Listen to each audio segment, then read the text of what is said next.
Today we are interviewing a fascinating German political economic thinker, Marc Saxer, who is the author of a thought-provoking book named Transformative Realism, How to Overcome Systemic Crises. Dear Marc, first of all, I would like to thank you for agreeing to our interview.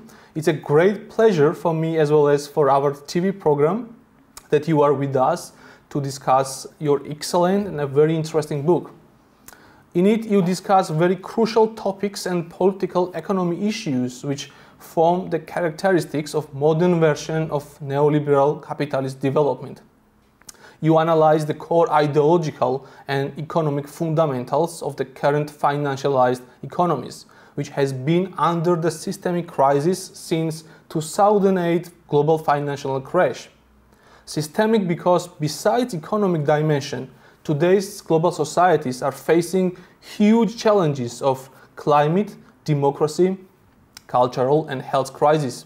So as far as I understand, your book is all about a change, and if I may say, is search of possibility of change.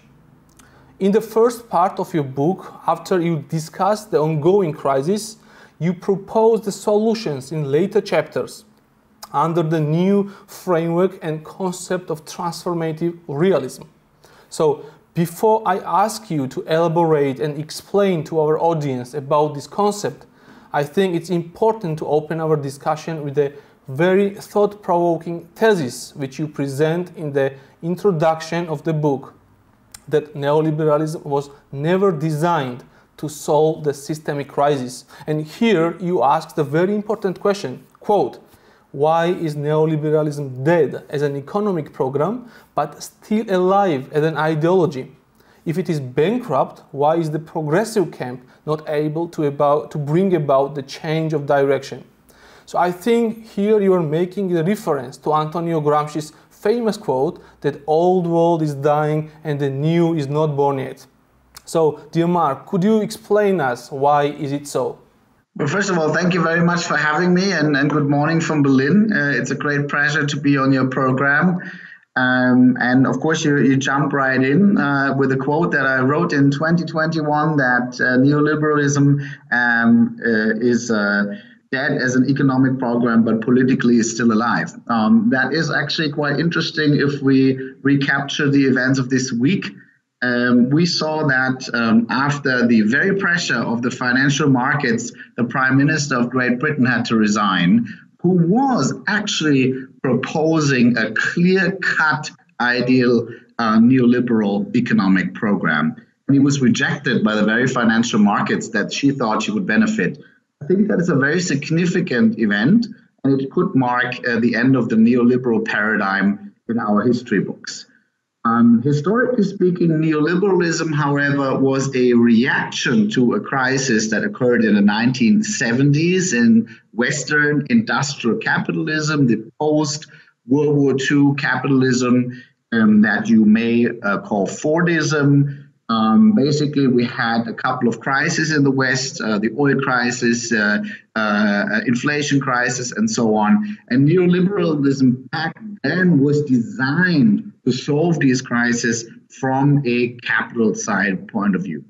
And it did a couple of things that have been with us as a paradigm of economic policy making in pretty much all Western countries to variations of degrees, but also actually through the Washington Consensus all around the world. And of course, you know, the deregulation, the privatization, as well as the financialization that have been introduced in order to fix that problem.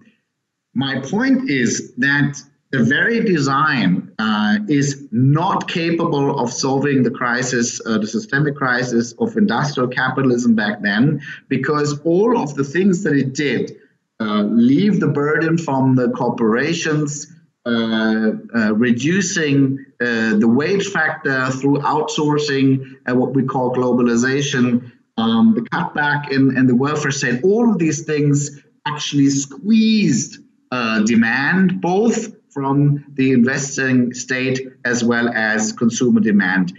So actually, if we interpret and analyze the crisis of industrial capitalism as a crisis of demand, then neoliberalism actually worsened the problem, and that's why it never offered a solution. So we got the permanent demand crisis. So in your first chapter of the first part of the book, you analyze the fundamental challenge, I think the most fundamental challenge of modern financialized capitalism. That's it, productivity stagnation in the industrialized world. So this challenging reality has been reflected in mainstream thinking as well. For instance, Larry Summers' reinterpreted concept of secular stagnation is all about it. So could you explain to us what's behind this productivity stagnation, which is the starting point of your book? Well, if you agree with me with the premise that we have a demand problem, and also part of that demand problem is a consumer demand problem after the very goods and services that Western capitalism produce, then you basically, from a corporation point of view, have two ways of fixing it.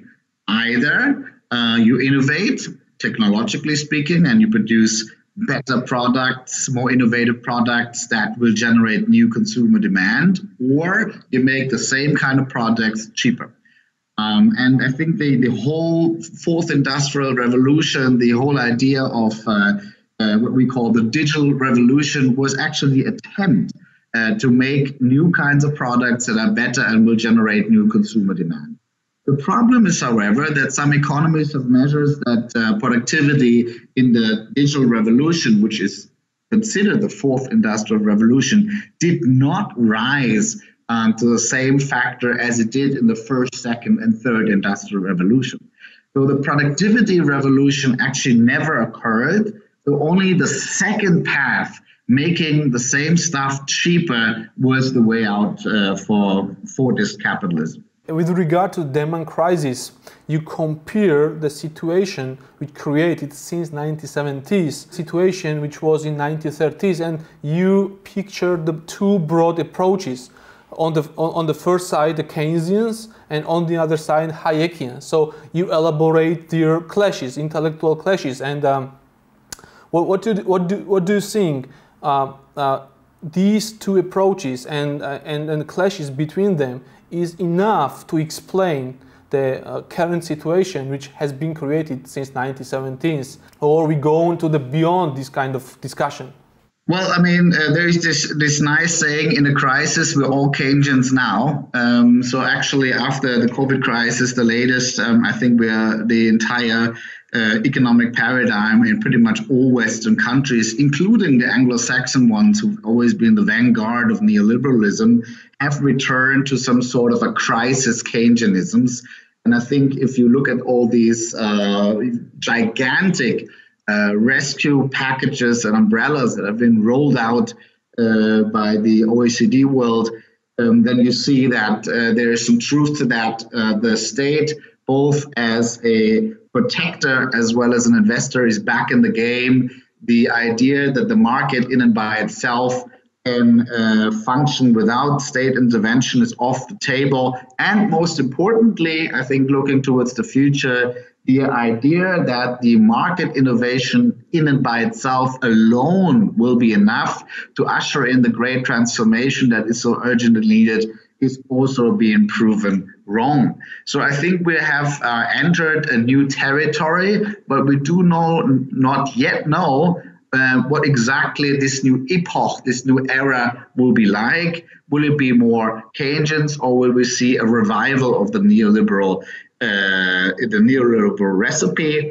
And I think as long as we're in the crisis, that's decided.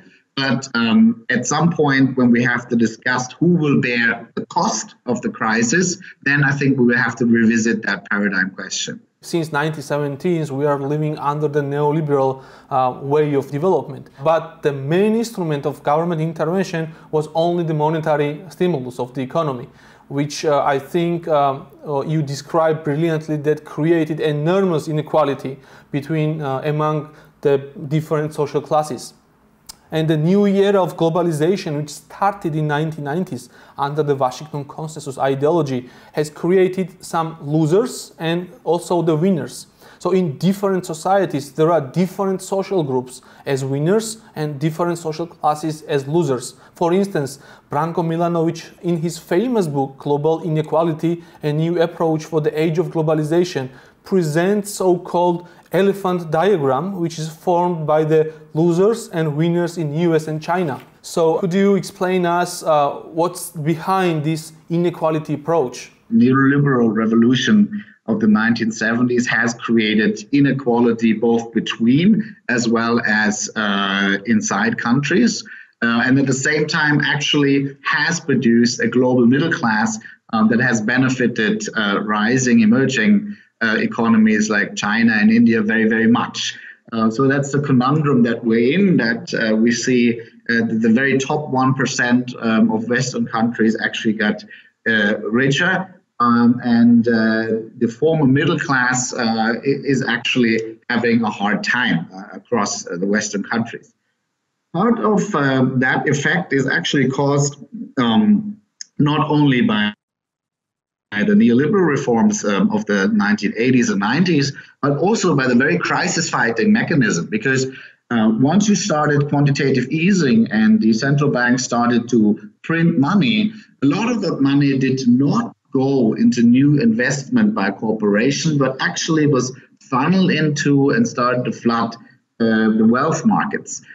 So when we're talking about real estate, when we're talking about art and sports cars, when we're talking about old wine and all these other wealth markets, they have been skyrocketing since the great financial crisis of 2008, and that is actually what is inflating the net wealth of the highest net wealth individuals, top 1% of the world, whereas the rest of us has seen zero interest rates on state bonds, stagnating wages, at least in some parts of the world, as well as lessening consumer power. When I was reading the first part of your book, I had a feeling that when you were describing the central banks, cheap money and speculation, I had a feeling that the central banks are working in the role of Dr. Frankenstein, and their money printing and the low interest rates policies are kind of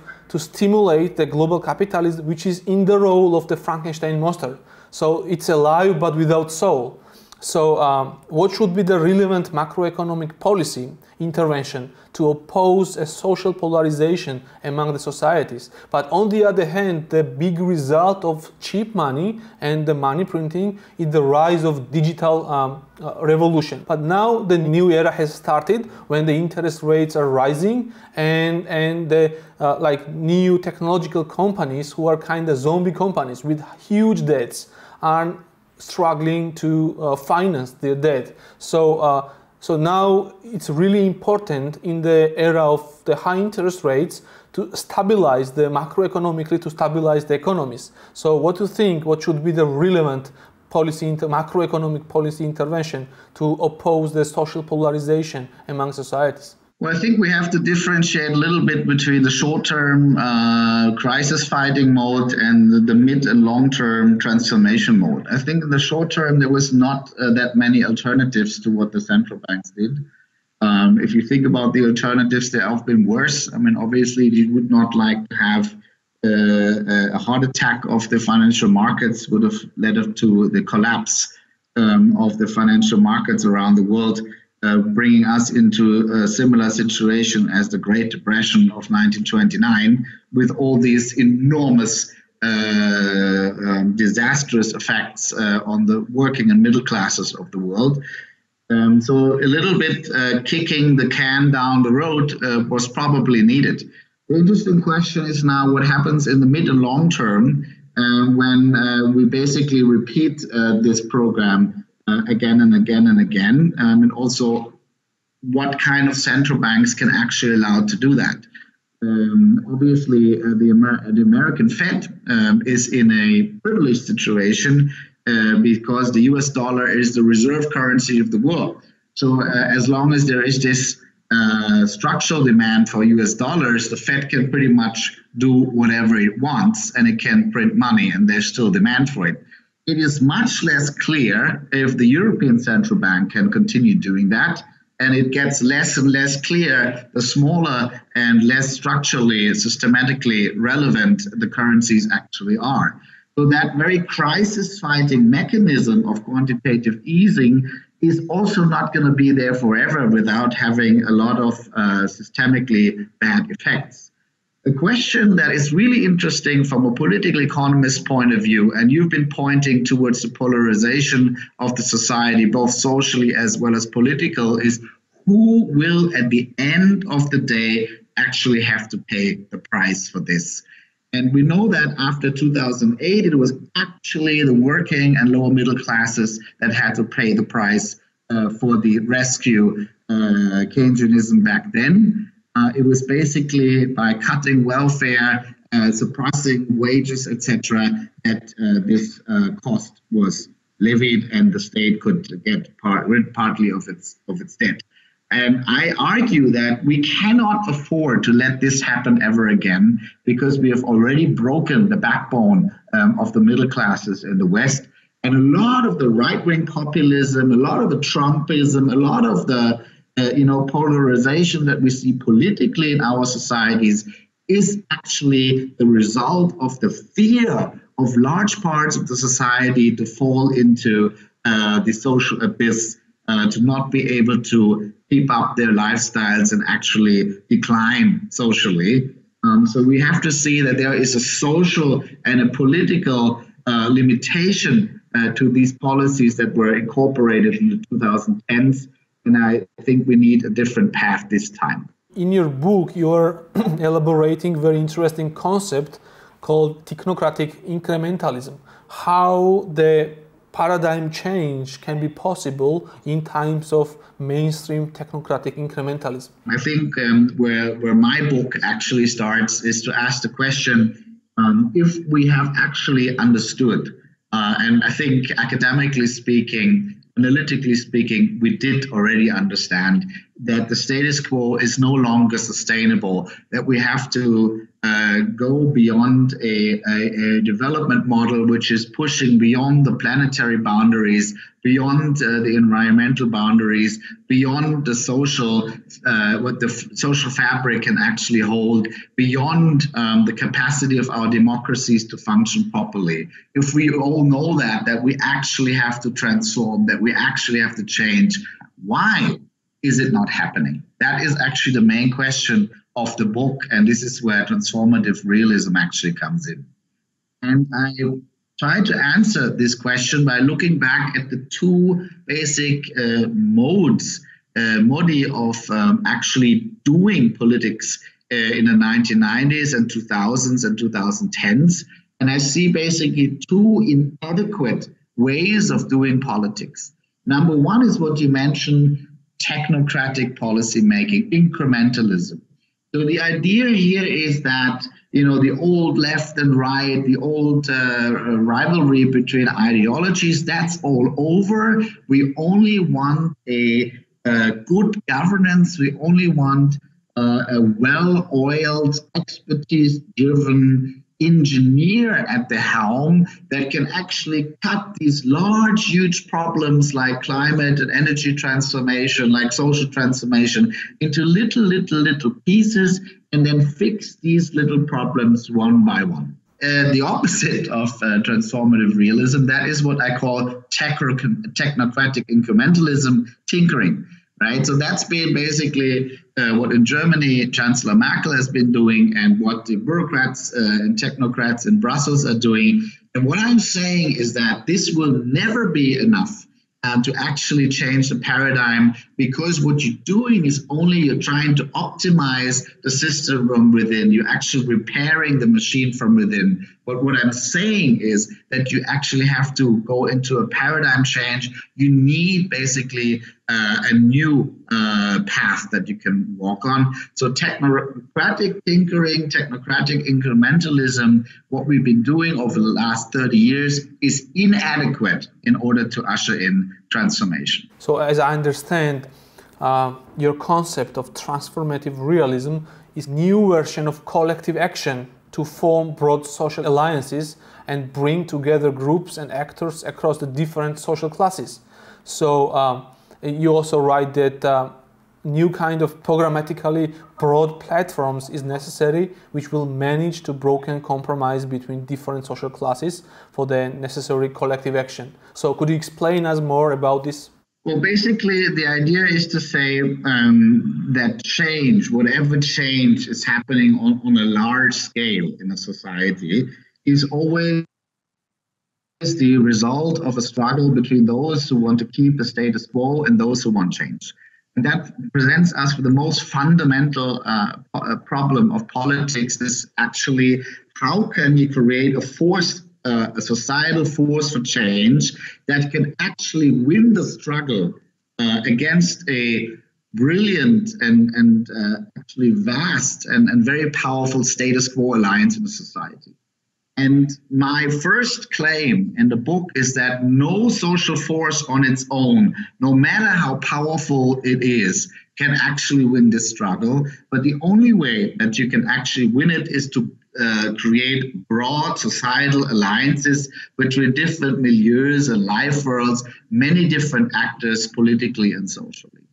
And that brings us to the second fundamental political problem, which is that social groups have different interests, different worldviews, different ideologies, and they usually do not come together to create positive change. Sometimes they come together to protest against some social ill, but these protests usually dissipate very, very quickly.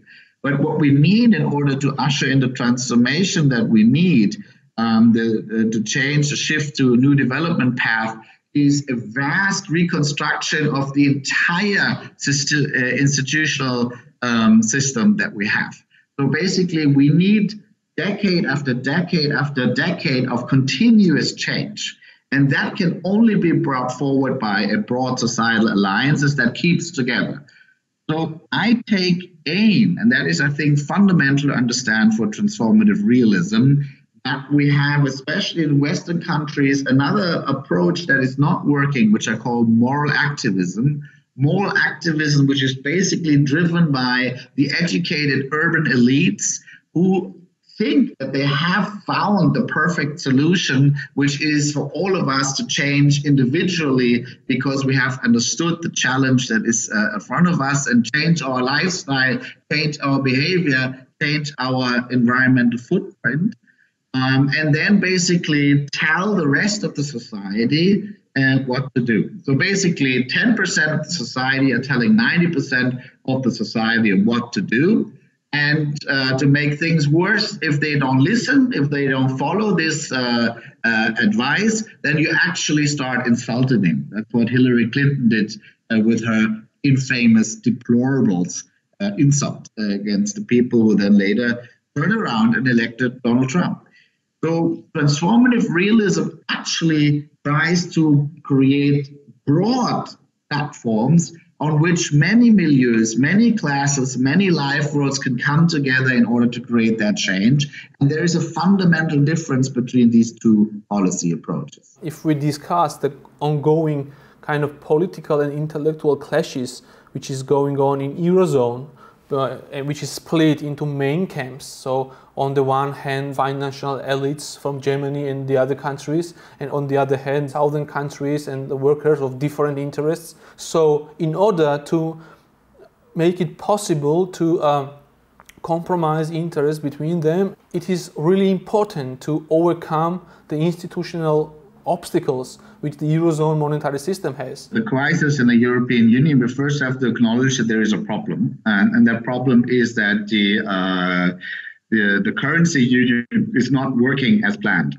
Basically, what we have seen is that Germany and other very competitive northern European economies are outcompeting the southern Europeans and basically pushing them to the wall, which leads to a deindustrialization of the European South and the underperformance of Portugal, Spain, Italy, and Greece. So I think this is not a sustainable solution if we want to keep the European Union together. And I think given the geopolitical conundrums and challenges that we've seen from Russia and China and others, we must keep the European Union together. We have to fix that problem. The issue is now that you cannot go to a German finance minister or Dutch finance minister or prime minister and tell them, well, you basically have to now do the opposite of what your electorate wants. They are democratically elected, so they basically have to answer to their voters. And their voters seem to believe that it is in their best interest to not basically change the system that we have created. So if that is the dilemma, is that you actually have to move forward in order to reform the European common currency institution, the currency union, but you do not have the consent of the voters of many countries to go into deeper sovereign sharing and integration, there you have your perfect dilemma. You're basically stuck. You cannot go forward, you cannot go back. So I think we need a completely different approach, and we have to reinvent what the European Union actually is and represents to the voters. Since the 1980s, since the neoliberal revolution, the European Union, the Brussels technocracy, for many voters has been a threat, because they have been actually basically looking towards the perfect market situation. They were trying to help the corporation side of things, and they were doing away with all these locally, traditionally grown protections that voters had, being local electricity production, being the German communal banking system, being it labor market protection, etc., etc., etc. Brussels always did away with these things, and therefore exposing millions of Europeans across the European continent to the market forces, which create a lot of threat perception. So if you want to fix the European Union, then you have to have the consent of a vast majority of the populations in all 27 European Union member states. And that can only happen if you reinvent the European Union from a formerly neoliberal project towards a European Union that actually offers protection, both outside in the dangerous war that we're now in, looking to the war in Ukraine, and inside socially against the distortions of a widely unregulated global market. So you need a new recipe for the European Union in order to garner the support of a broad societal alliances in all member states, which then allows you to move forward and break the impasse. The last question, Mr. Marc, I want to ask you about geopolitical power transformation, especially after the post-COVID globalization. So the rise of Asian capitalism in times of Western capitalist crisis. What kind of change is it going to bring? Well, I believe that we have seen, coincidentally with the Russian war of aggression against Ukraine, but more importantly, I guess, with the rise of China, the end of what we call the unipolar moment after the United States prevailed in the Cold War. So we did have for 32 years a world order that was centered on the hyperpower of the United States and was actually creating what you may or may not call the Pax Americana. This is now over, and we do not know what happens next. Is another Gramscian interregnum, if you saw. The old has died, and the new has not been born, so we see the monsters of war coming to dance. I believe that the new world order will be created through fierce competition between the great powers.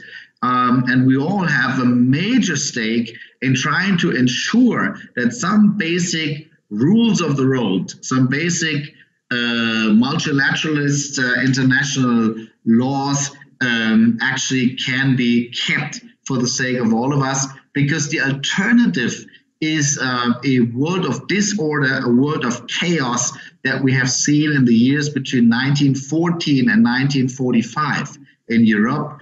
And that is basically the worst case scenario that we have to prevent. But the question is now, what is the alternative?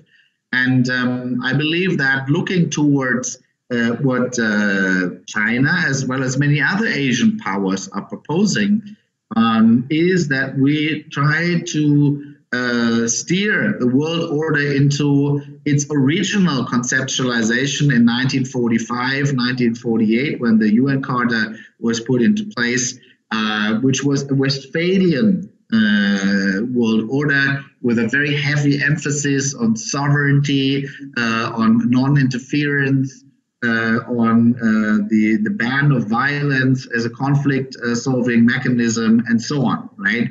This is basically the Asian proposal for the New World Order, and I think we have to see if this is now something that can be agreed upon between the West and the Asian powers as basically the paradigm for the 21st century. I want to thank you for this brilliant book. I think it will be kind of thought-provoking for many people who is going to read that, and I think it will be very interesting for Georgian audience. So thank you so much. Thank you very much for the interview. If I have to wrap it up like in one sentence, is I think we need to focus again on strategy. We have been talking about the what of change for a very long time. We're well past the why of change, but we have to focus on the how. We have to have a strategic discussion on how we bring about the big changes that we need for humankind and our societies, and that is a strategy debate. And we need to stop the screaming matches that we have, the virtue signaling that we have, and the old formulas that have all proven wrong. We need a new way of doing politics, and I think a strategy debate is what we need to have. So thank you very much for the interview and the interest. I was very happy to be here. Thank you, Mr. Marc.